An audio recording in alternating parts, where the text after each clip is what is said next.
Assalamu alaikum. Once again, welcome to another new video. This is me, MD Nazbul Haq, Assistant Professor of English.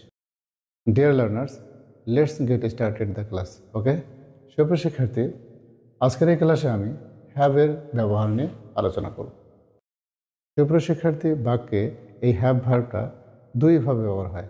কখনো কখনো বাক্যে auxiliary verb হিসেবে ব্যবহার হয়, আবার কখনো কখনো বাক্যে মেইন ভার্ব বা প্রিন্সিপাল ভার্ব হিসেবে ব্যবহার হয়। তবে আজকের এই ক্লাসে আমরা হ্যাভের যে ব্যবহারটা শিখব সেটা হবে প্রিন্সিপাল ভার্বের মতো ব্যবহার। সুপ্রিয় শিক্ষার্থী, হ্যাভ হলো এখানে ভার্বের বেস ফর্ম। হ্যাভের আরেকটা ফর্ম রয়েছে, সেটা হলো কি হ্যাজ। অর্থাৎ কখনো কখনো হ্যাভটা হ্যাভ হবে, আবার পার্সন অনুসারে কী হবে, হ্যাজ হবে, যার অর্থ হলো কি আছে। এটা হলো প্রেজেন্ট টেন্সে রয়েছে। অর্থাৎ প্রেজেন্ট টেন্স হলো হ্যাভ হ্যাজ, পাস্ট হলো কি হ্যাড, যার অর্থ হলো ছিল, এবং ফিউচার ফর্ম হলো উইল হ্যাভ, অর্থ হলো থাকবে। এই হ্যাভ হ্যাজটা বাক্যে দুটি অর্থে ব্যবহার হয়। একটা হলো কি পজিশন, মালিকানা, আর একটা হলো রিলেশন, সম্পর্ক। সম্পর্ক এবং পজিশন এই দুটিকে প্রকাশ করার জন্য আমরা কিন্তু হ্যাভ হ্যাজ ব্যবহার করি।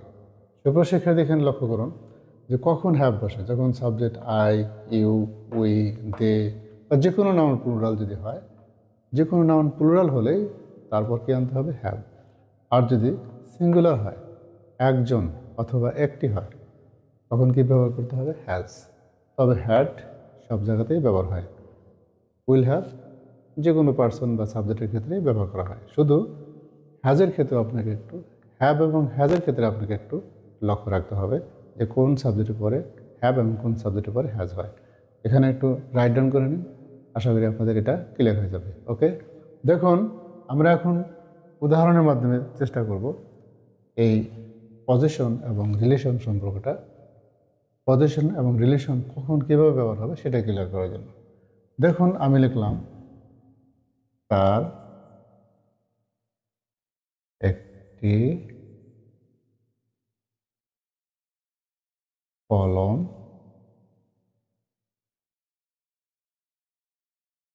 আছে।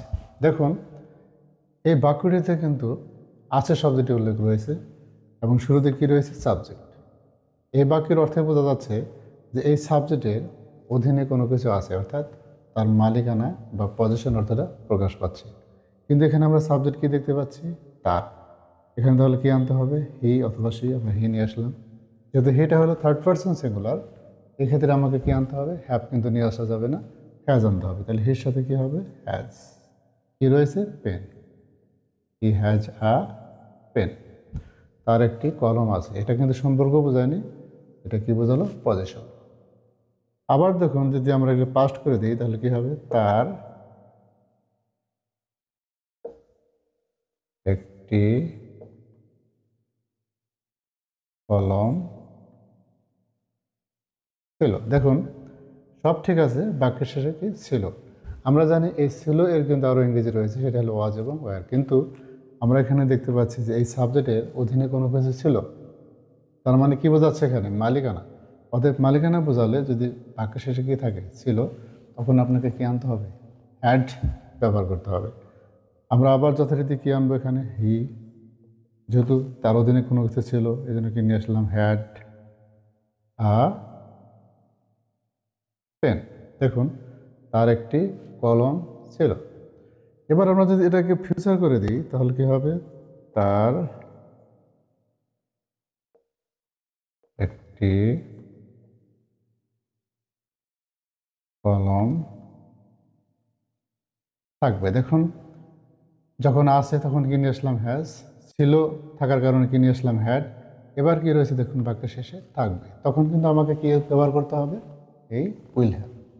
তাহলে প্রথমে আমরা কি লিখব, হি, তারপর উইল হ্যাভ, থাকবে অর্থাৎ তার থাকবে, কি থাকবে, একটি কলম, আ পেন। তার একটি কলম থাকবে। সুপ্রিয় শিক্ষার্থী, এখানে লক্ষ্য করুন আমি যে এখানে তিনটি বাক্য লিখেছি, এই তিনটি বাক্য দ্বারাই কিন্তু কি বোঝাচ্ছে, মালিকানা বোঝাচ্ছে। এটা হলো প্রেজেন্ট, এটা ছিল পাস্ট, এটা হলো ফিউচার। এভাবে যদি আপনারা একটু লক্ষ্য করে বাক্যগুলো মেকিং করা শেখেন, তৈরি করা শেখেন, আপনি কিন্তু ইংরেজিতে মাস্টার হয়ে উঠবেন, এতে কোনো সন্দেহ নেই। এবার আমরা আলোচনা করব যে রিলেশন কখন হবে। সেই বিষয়টা আমরা আলোচনা করব। কারণ হ্যাভ হ্যাজ কিন্তু দুটি অর্থে ব্যবহার হয়, একটা হলো মালিকানা আর একটা হলো সম্পর্ক। সেই বিষয়টা আমরা এক্সাম্পলের মাধ্যমে ক্লিয়ার করার চেষ্টা করব। দেখুন আমরা এবার লিখব তার একজন বোন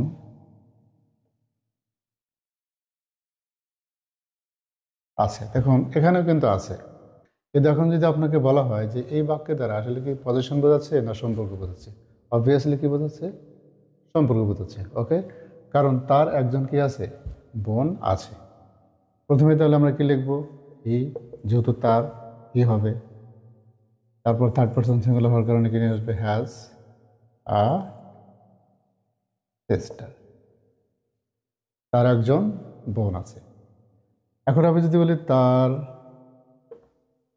একজন বোন ছিল, তার একজন বোন ছিল, এটাও কিন্তু সম্পর্ক বোঝাচ্ছে। তাহলে কি লিখতে হবে? হি ছিল, হ্যাড হ্যাড আ সিস্টার। এবার যদি আমরা লিখি তার একজন বোন থাকবে, তার একজন বোন থাকবে, তাহলে প্রথমে কি লিখতে হবে? হি, তারপর কি লিখতে হবে? Will have a sister. দেখুন এই তিনটি বাক্য দ্বারা কিন্তু পজিশন না বুঝিয়ে কি বোঝাচ্ছে? রিলেশন। অর্থাৎ এই সাবজেক্ট আর এই নাউনটা যে রয়েছে তাদের মধ্যে সম্পর্ক রয়েছে, এখানে সম্পর্ক বোঝাচ্ছে। এই সম্পর্কটাকে আরও ভালোভাবে ফুটিয়ে তোলার জন্য আমরা বাক্যের শেষে কী দেখতে পাচ্ছি? আছে, এই জন্য কিনে আসলাম হ্যাজ, ছিল হ্যাড, থাকবে এই জন্য কিনে আসলাম উইল হ্যাভ, এই জন্য আমরা উইল হ্যাভ ব্যবহার করলাম। সুপ্রিয় শিক্ষার্থী, এভাবে যদি আপনারা হ্যাভ হ্যাজের ব্যবহার শিখে যদি বাক্য তৈরি করা শেখেন, আমার বিশ্বাস যে আপনারা ইংরেজিতে আরও দক্ষ হবেন। ফ্রি হ্যান্ড রাইটিংও আপনারা ভালো করতে পারবেন, স্পোকেন, রিডিং, লিসেনিং সব কিছুতে আপনারা ভালো করতে পারবেন। সুপ্রিয় শিক্ষার্থী, যদি এই ক্লাসটি ভালো লেগে থাকে লাইক, কমেন্ট, শেয়ার করে পাশেই থাকবেন। সবাই ভালো থাকবেন। আসসালামু আলাইকুম।